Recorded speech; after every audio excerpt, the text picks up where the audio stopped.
All right, so let's get this party started. What's up, folks? We are here kicking off the newest podcast, The Takeover. It's not some other podcast. And we are excited to be kicking it off in 2020. And this podcast is hosted live, unedited, super raw, every Wednesday at 2 p.m. Eastern Standard Time. And we're just here giving you the most current and up-to-date real estate info, content, tips, trends with absolutely zero branding. We're just here to give you some fire info. I'm your host, Dan Rojas, a.k.a. The Kid, a.k.a. The Anomaly, a.k.a. The Kid on the Block. And we're just here to break down traditional real estate norms and give you guys some excellent content, whether you are looking to buy, sell, invest. If you're the actual consumer, if you're agents, this is a place where you can take away some ideas and some cool stuff for you guys to go ahead and kind of implement it and plug and play as you go. And with me today, I've got the firefighter, the warrior, the prodigy, Don Sprenkel. And we're so excited to have you here, man. And Happy New Year to you and the family. I know that you hopped on here real quick because you've got some plans later with the family at 3 p.m., right? Yeah, man. But no, I'm happy to do it. I appreciate you reaching out, and yeah, I'm excited. And Happy New Year to you too, man. I'm excited to get 2020 going.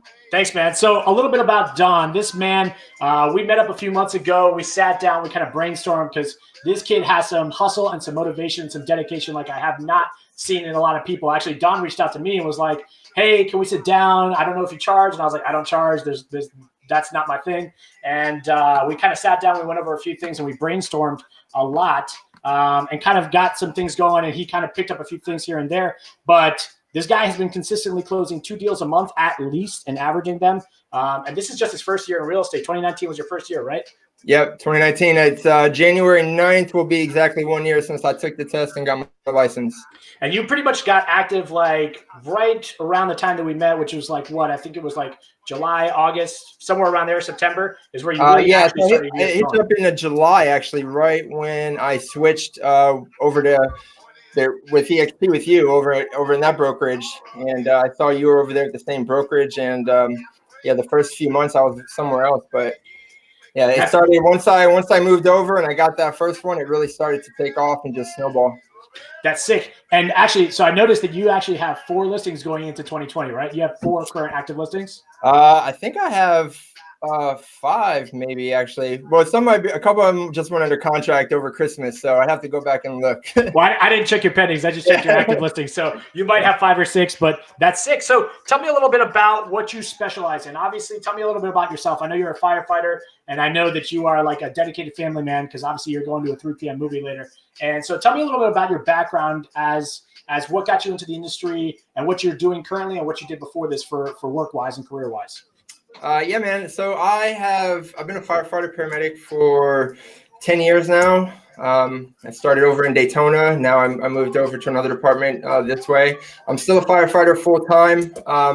But about probably a little over a year ago, I got to a point with the firefighting and everything that I wanted to get to, career-wise, profession-wise. And, I wanted to get to this certain level, and I finally reached that level. And once I got there, I was like, okay, well, what do I do now?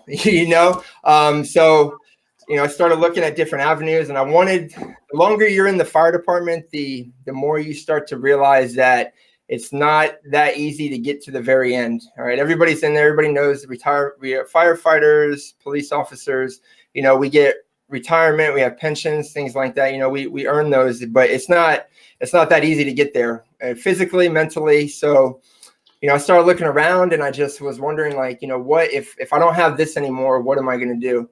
So I was like, well, I'm going to get my real estate license. I was like, I don't know what I'm going to do with my real estate license, but I'm going to get it and I'll figure it out.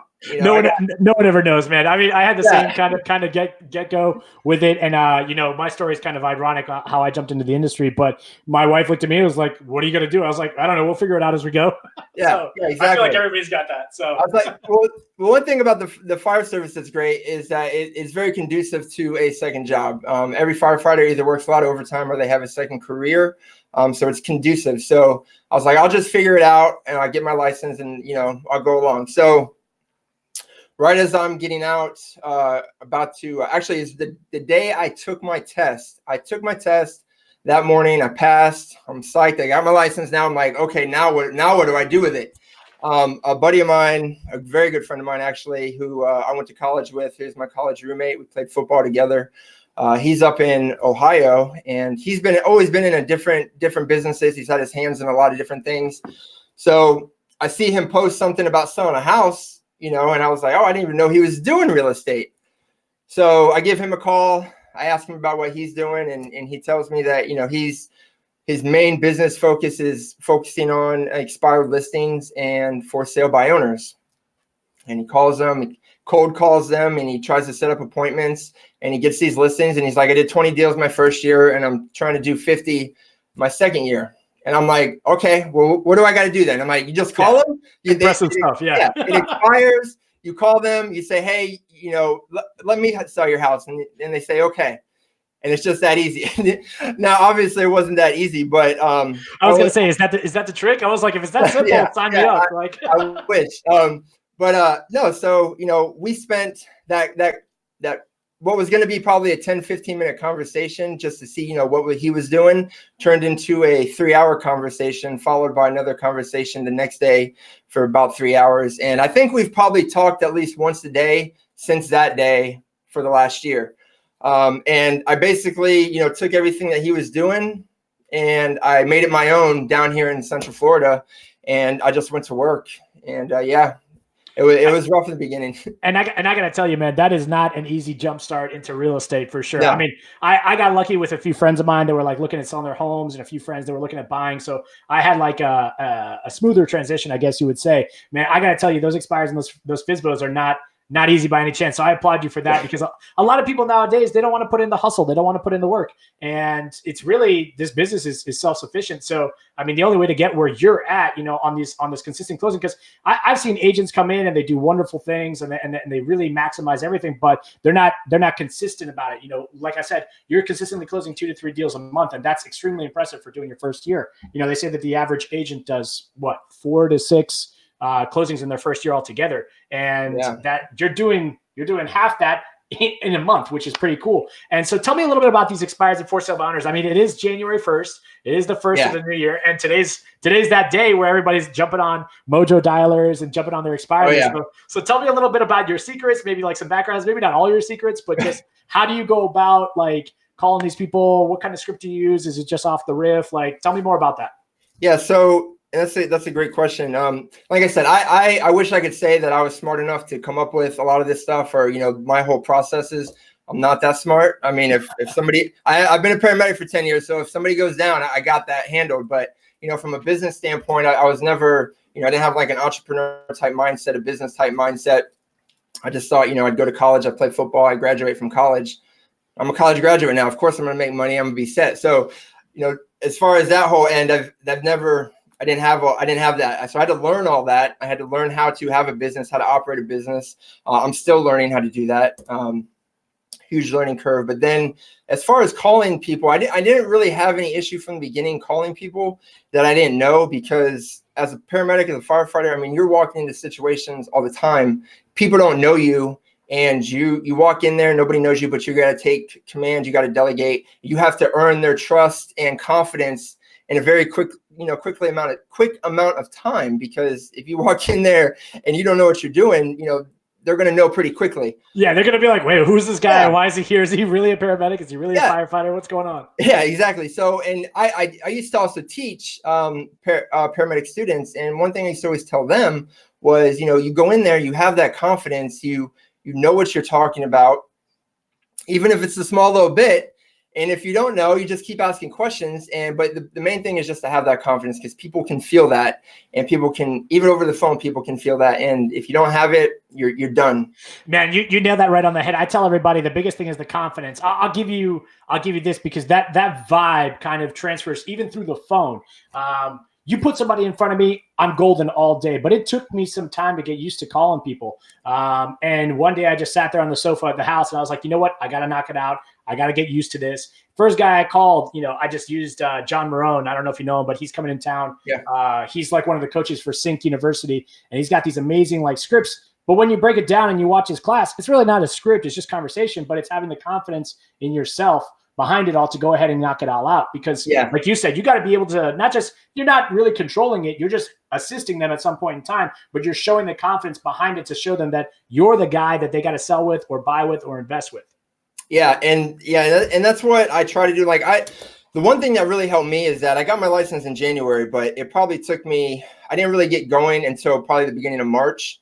So for January, February, for 2 months solid, I was on the phone every day with my buddy up in Ohio. I'd get on the phone with him. We'd role play for 30 minutes from 7:30 to 8. And then I would listen on the phone with him for 3 hours.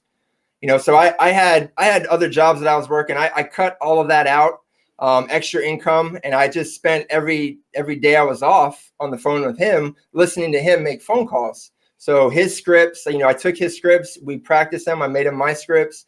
And, so all the different types of people he talked to, all the different objections, like I was hearing that for 2 months straight without even talking to a single person myself.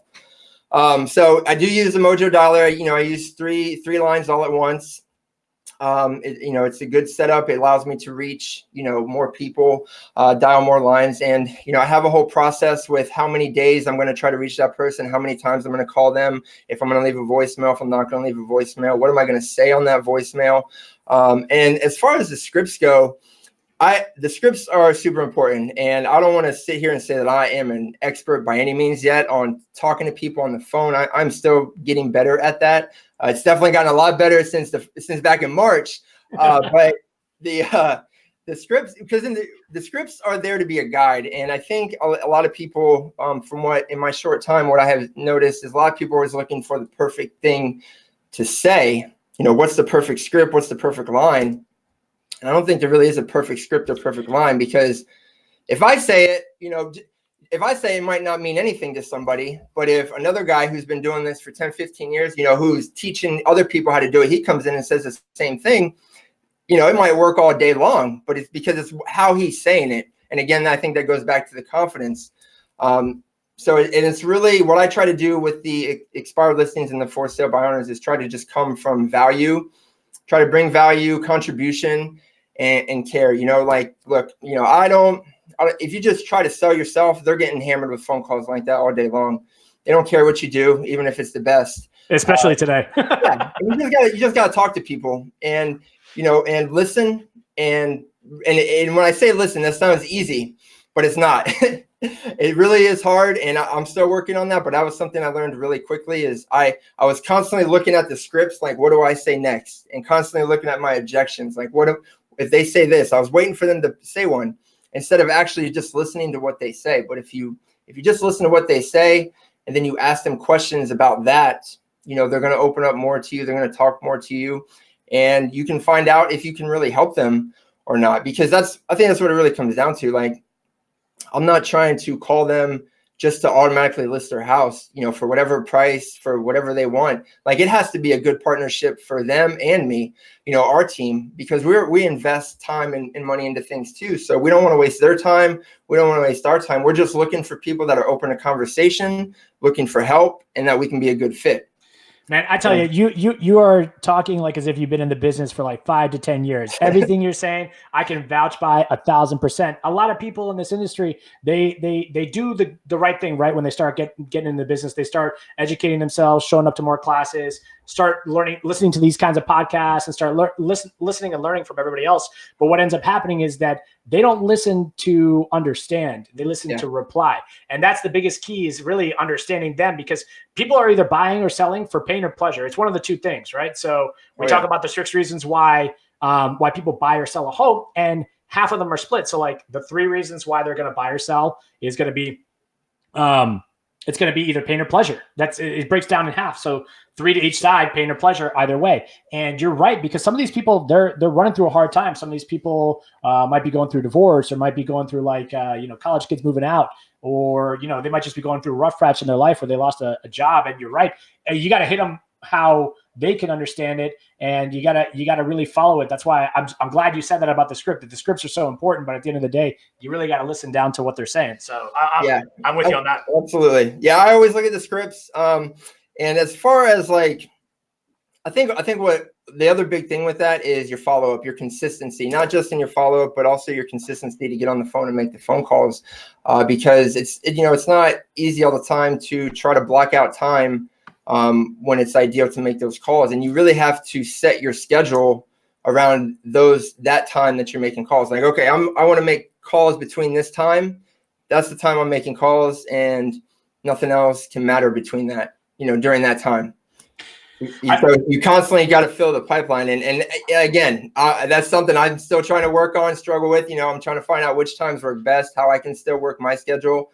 But, I will say that for the past year, I have been more consistent than I have not been consistent in that regard, because it's so vital. And just developing a process with your follow-up, because, you might talk to them, right that day when it first expires, or they first go on the market as a for sale by owner, but they might not be ready to list with you or list again for 6 months. I had one right now that I have a listing. We talked in April when I was first getting started, and she hired somebody else, and that was okay. Well, she calls me like, a couple months later, or actually around Thanksgiving, and was like, hey, it didn't work out. Can you come list my home? Absolutely. Yeah. Yeah, no, I don't have a problem with that at all. So just staying, and it's just the ability to stay in front of them and stay relative, and not just when staying in front of them, hey, list your home with me. Look how great we are, kind of thing. Like, hey, what's up? How's it going? How you been? How was your Christmas? Oh, by the way, here's some things, to get your home, to help with home improvements that are cheap and cost effective. Yeah, that's actually how you're on how we're like both on this show co-hosting today. Is you texted me because somebody needed an AC, actually a for sale by owner, right? Yeah, needed an AC guy. Perfect. Yeah, he's a for sale by owner. I don't even have the listing right now, but he's talking about needing his AC looked at. He was talking about probably replacing it because some other guy had told him something. I was like, hey man, before you do that, let me at least get somebody reputable over, take a look at it. All right, and he might not even hire me, but I don't care, because I still brought value to him. And whether he hires me at some point or not to list his home, that's irrelevant. I mean, he might tell a neighbor, a family member in the area, coworker, yeah, hey, I didn't use this guy, but he's super awesome. You should use him. So I tell you, like, you realize the importance of opportunity in every single conversation and every single relationship. I tell people all the time, we're not in the business of actually selling real estate. We're in the people business. We're in the relationship business, because that's where these sales come from. In reality, that's where these, customers, they're not even customers. They're just friends and family at this point, at the end of the day.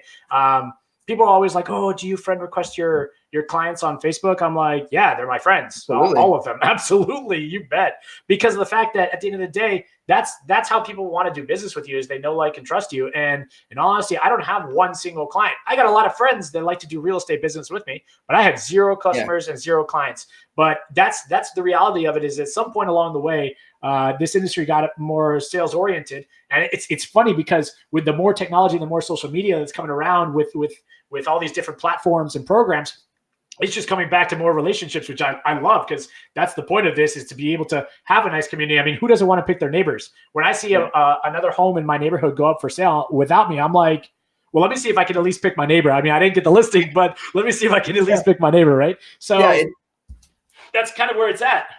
It's all about, I think, relationship building. Like you said, that's the perspective that I'm trying to go at it from. And with social media and with all the technology too, I think what has happened is most people in general don't like confrontation. They don't like being told no. They don't like being refused something. So you have to overcome that anyways. But then I think also with the advent of technology and how smaller the world has come, but how farther apart we've also gotten with being able to communicate with people. We'll text, we'll DM you, but get up on the phone and call somebody or go face to face and talk to somebody, that is very hard for a lot of people to do. And especially, I think, as the younger generation start to get older too, because all they know is the internet and technology and social media. Yeah. So, and to be on that point, I agree with you, because Rebecca Soto even just said it. She's like, and it helps to stay in front of the client when they are on social media. I mean, you're saying it right now as she's writing it. It's just proof in the pudding. I mean, I couldn't agree more with what you're saying. And I think it's vitally important to hit them like Bobby DeVito says, air, land, and sea, right? So you got to hit them any which way possible. And one thing I discovered too with for sale by owners real quick is just that, like, some agents get real terrified of calling them, but I mean, they got like at least 5 other agents calling them. So if you mess up, just call them again like 3 days later. They probably won't remember that you were the one that messed up. Or it might be funny to bring it up and be like, hey, I'm the one that botched the conversation the other day. Oh yeah. Yeah, I do that all the time. I use a couple different phone numbers. So, if I call on one and I completely screw it up, I'll wait a day. I'll call on a different number. By then they've probably talked to 5-10 other people. But, we'll see what happens. At the end of the day, the worst they can say is no.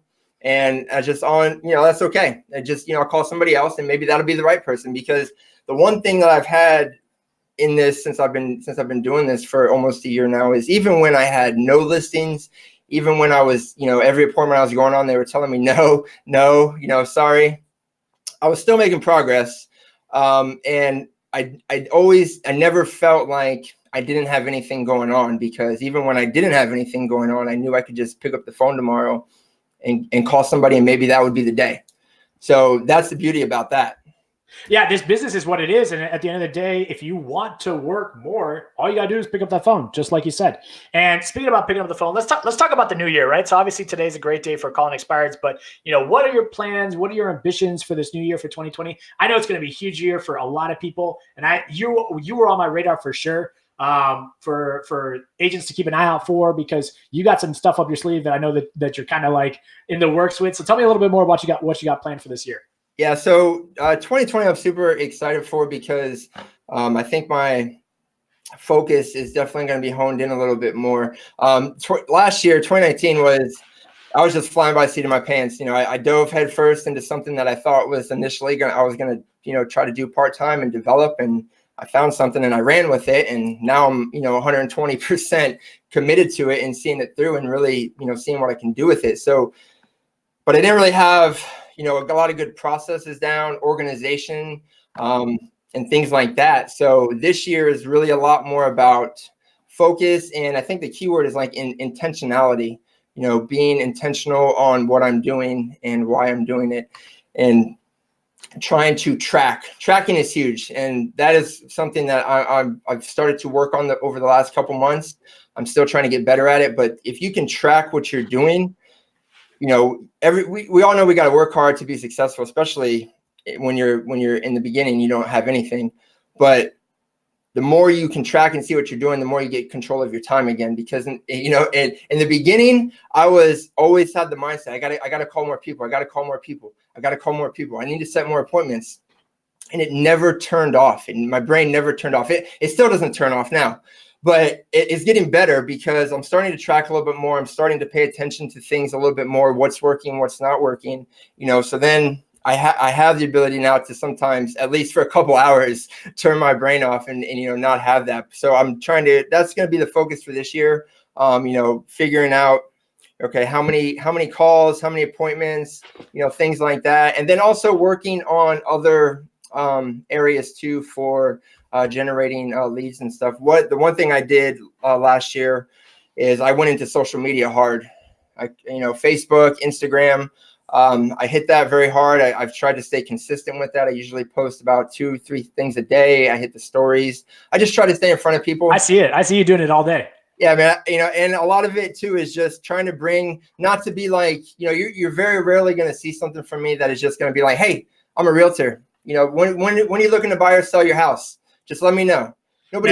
There's so many people I unfollowed because all it is like, oh, look at my new listing, look at my new pending, look at my new closing. I'm just like, okay, so what about you? What about you is that I'm watching, I'm following, and you're really good about that, because I mean, you're a family guy and you've got your daughter on there with social media with you and stuff like that, and it's dude, you are on point with that. I got to tell you that. I want to get better at that. That's something I want to continue to grow. I just started a YouTube channel. I've started a podcast. I'm still trying to get that off the ground. We've had one episode about a week and a half ago. So we're still trying to work out a lot of kinks with that. So I'm just trying to build more name recognition, more brand awareness within my sphere of people that already know me, but also outside of that, and meet new people. I mean, the people in my circle, like that were already my friends before that on social media, they all know now that I'm a realtor. They all see my Let's stuff. Hope so. Yeah, it's no secret. Some people have even hey, did you leave the fire department already? Like, no, not yet. So, but I'm still there. But yeah, so just trying to grow that and get more intentional in what I'm doing so I can be more organized. And, the reason I did all this originally was to have something to fall back on, but also something that I could grow that would allow me the time back with my family. And one of the things with, first responders, and even, I found out with real estate too, is, you're constantly busy. You're constantly away and things like that. So I wanted to figure out a way I could get some of that time back with my family. My daughter's 11. She's going to be 12 in April. Pretty soon she's probably not going to like me, at least for a few years. And then she's going to be driving, and then I'm going to quit driving. So I'm trying to take advantage of that time, So that's what I got for 2020. Hey, so that's perfect. And actually, speaking of which, so I actually have, if anybody wants to go out there and see what Don's doing on a regular basis with social media, I've got his Facebook, I've got his IG, and his YouTube at the bottom of this episode. So if you guys want to go ahead and give him a like, give him a follow, and check out some of the amazing stuff that he's doing and how he's able to, kind of reach out to his database and his people. Make sure that you give him a follow. I'll let it roll one more time through there. But that's how it's got to be. I tell you. Question for you, because I might sound like a little off on this one, social media, but I just started a TikTok account yesterday. Bro, I love TikTok, bro. I got TikTok.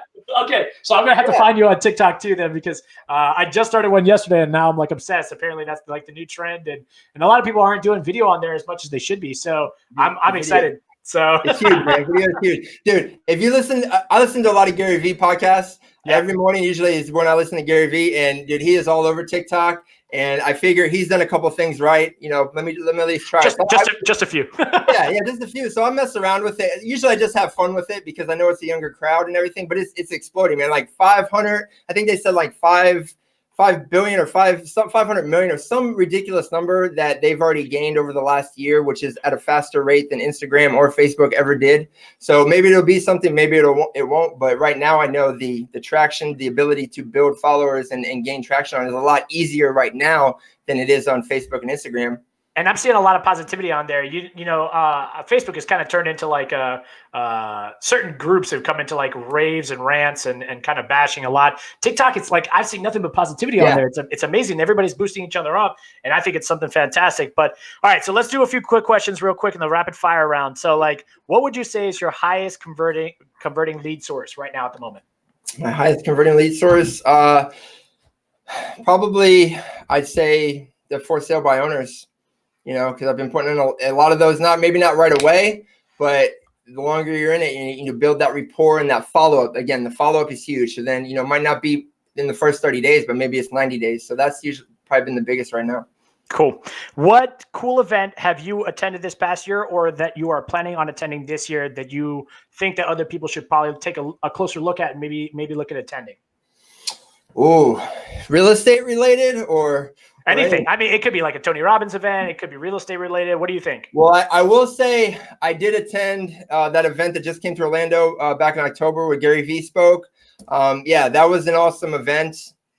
I enjoyed that a lot. I wanted to really just go just to see him in person, but there was some other good names there. So I got some good content from there. Now, this year, I don't have an event. I tell you what, I do want to go to try to make it to you guys. We're going to Vegas again this year, right? Yeah, we're going to Vegas. I think it's it's in November this year, actually. So yeah, so that is on my goal. That is on my vision board already to try to attend that with you guys. So, and then there is Chris Voss has got a class coming too. That I don't know if anybody is familiar with Chris Voss. If you're not, his book. I'm having a complete mind blank, man. Right here, live on Facebook. Never split the difference. Never split the difference. Chris Voss. Yeah. I was gonna let you get it. I was like, I know he's got it on the tip of his tongue. Let's see if he's got it. I've listened to the audiobook. I've read that. I've read it once. I've listened to the audiobook, and me and my partner up in Ohio, man, we're constantly. We're working on a script that plays in with some of that kind of speech and dialogue with talking to people because it really just comes down to communication. And I tell you, man, that book is amazing. If you guys haven't read it, Never Split the Difference. It is one of the best negotiation books. And it's really just about personalities, really. And I think it's a fantastic book altogether. So, all right. So give me real quick, what's your favorite movie of all time? My favorite movie of all time? Yeah. Oh, man.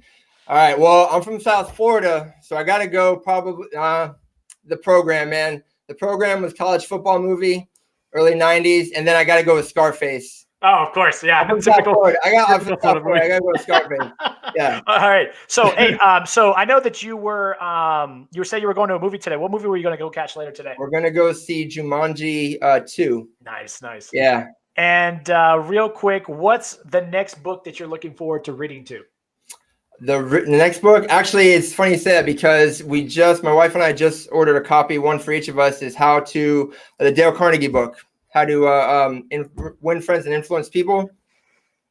Yeah, so I just got done reading Crucial Conversations, which is another really good book. You want to talk in the same vein as like the Chris Voss kind of thing with talking to people and just communicating. That's another really good book. I'm going to have to check that one out because I haven't checked that one out yet. Now, what is your favorite song that's currently out right now on the radio? My favorite song? Dude, I'm going to be honest with you. I hardly ever listen to the radio. I got Spotify on. I'm either listening to a podcast or I'm listening to some like old school hip hop, like Biggie Smalls, Tupac, something like that. I'm trying to get my daughter into some 80s music too. Good. Bring her on here. She can tell you all kinds of stuff that's on the radio. All right. So give me your favorite quote of all time. Either it could be from an athlete, a writer, a movie, a book. Give me your favorite quote. So when I went to college and played football up at Bowling Green State University for 3 years. And we had in the weight room, they had something that said, pain is weakness leaving the body. So that's just something that's always stuck with me. No pain, no gain, right? Right. All right. Now give me your favorite local eatery, man. Tell me more about that. My local what? Favorite local eatery. Oh, bro. Well, they know me on a first name basis at Tijuana Flats right by my house. Tuesdays, Taco Tuesdays. Taco Tuesday, Taco Thursday. That's crazy. Well, that's a Taco Thursday. This guy over here. That's too much. All right. Okay. So and this is from, so we're going to do a random question from my buddy's book. My buddy wrote a book called Book Questions Humanity. And it's an actual great conversation starter. And I highly recommend it for agents because you never know who you're going to run into in public. And it's just great to kind of have these questions and these conversation starters in the back of your pocket.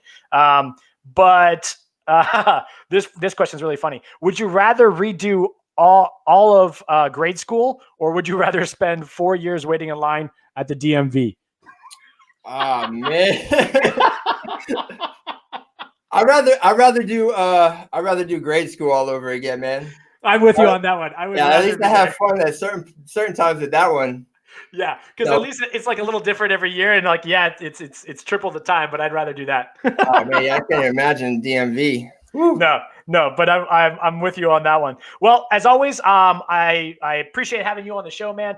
This is a lot of fun, and I'm looking forward to all your success this year. And real quick, I want to give a shout out to Blue Social. If you guys haven't seen it, Blue Social is this new trend, and it's a business card, right? It's the last business card you'll actually ever need. It looks just like this. And the cool part about it is that when you're out with friends, it just opens up like an NFC reader, and it actually opens up your entire business card right then and there. I'm sure you guys can kind of see it maybe a little bit. And it actually has all of your social media links and content as well. I'll post a link for that for you guys shortly so you guys can get that and get that at 15% off. And then Aster Room is this new cool thing for those of you that are agents that are watching. Aster Room has basically brought 3D listings down to an affordable price.